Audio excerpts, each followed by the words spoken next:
Hi, this is Jay with Jsaidit, and this is pile number 7 from the pick a card, pick a deck, or I guess pick a grouping, a set of cards series. So this is pile number 7. The way I did this was I have question cards, um, which is a question or something that you should be focusing on. In this case, for Pal 7, you're going to focus on whatever you want to put in that blank there. Okay, so whatever was on your mind at the time that you looked at this video is probably what you're needing to focus on. I also got a card from my Morgan's Tarot deck, which is it's an awkward off kilter type of tarot deck. It's not necessarily a tarot deck, is what it says, but it is a tarot deck. So that's why I say it's an off kilter type of deck. Whatever cards came out on the shuffle from my Lumicella Spiritual Crafting Tarot deck, and I followed it all up and closed it all up with the Shamanic Healing Oracle card, or however many cards came out on the shuffle. So let's go ahead and get into the breakdown of what came out for you, pile number 7. So your question was, what strategies should I incorporate when dealing with, and whatever was on your mind that you, when you clicked on this video, is what's going in that blank space, okay? So from the Morgan's Tarot, the card that you got was the war has reached a critical point between Atlantis and Mu. Okay, so if the world can be thought of as a yin-yang symbol, then the West might be thought of as the yang portion, symbolized by Atlantis, and the East, yin, symbolized by Mu. The peaceful interaction of these forces results in a harmonious whole. On all levels, the universe as a whole is a perfect whatever it is. The interaction of passive and active principles might be felt as conflict at times and love at other times. Okay, if you're into numerology, you got the number 9, 9 of Centaur, fulfillment.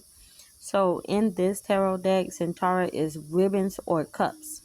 The Centaur suit is your emotional compass, guiding you through the complexities of love, relationships, and inner feelings. Unlike traditional cups, which often focus solely on emotional states, Centaur offers a sip from the chalice of inner wisdom. It helps you navigate the labyrinth of your heart, encouraging you to embrace vulnerability and emotional intelligence.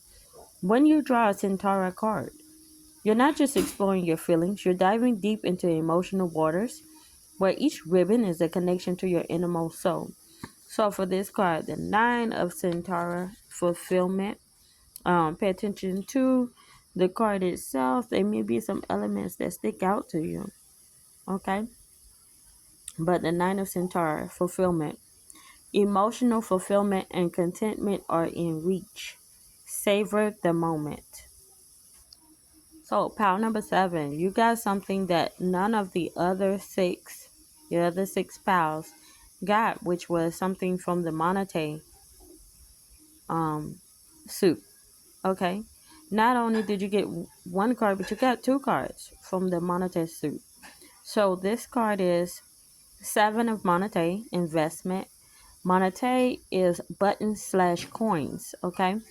Monete goes beyond the conventional focus on material wealth and earthly possession. These cards are the buttons that not only fasten but also enrich the fabric of your earthly life. They encourage you to seek balance and stability, not just in financial matters, but in all aspects that ground you in the physical world. When you draw a Monete card, you're being invited to cultivate prosperity in a way that aligns with your soul's purpose. So, the 7 of Monete, investment. Your investments in time, energy, or resources are poised to bear fruit. Patience will be rewarded. And that is followed up by the 4 of Monete, caution. Exercise caution in your financial or material decisions. Safeguard what you've gained. Okay.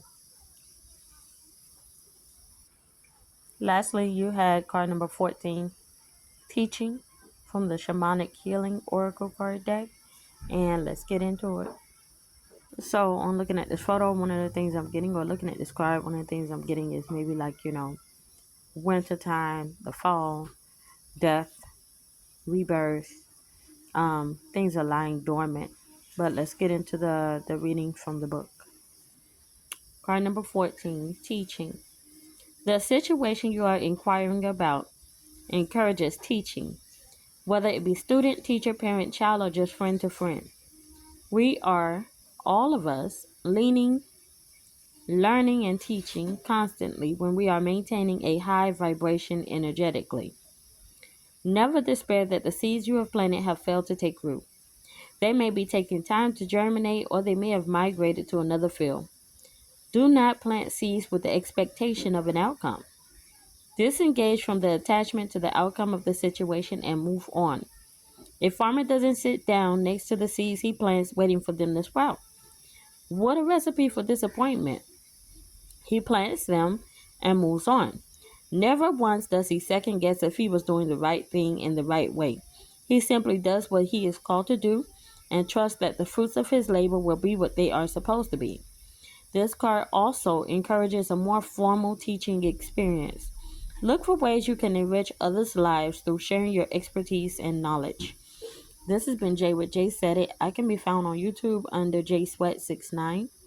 Um, this has been the reading for Pal 7, okay, from the pick a card. Thank you for coming through and have a great one.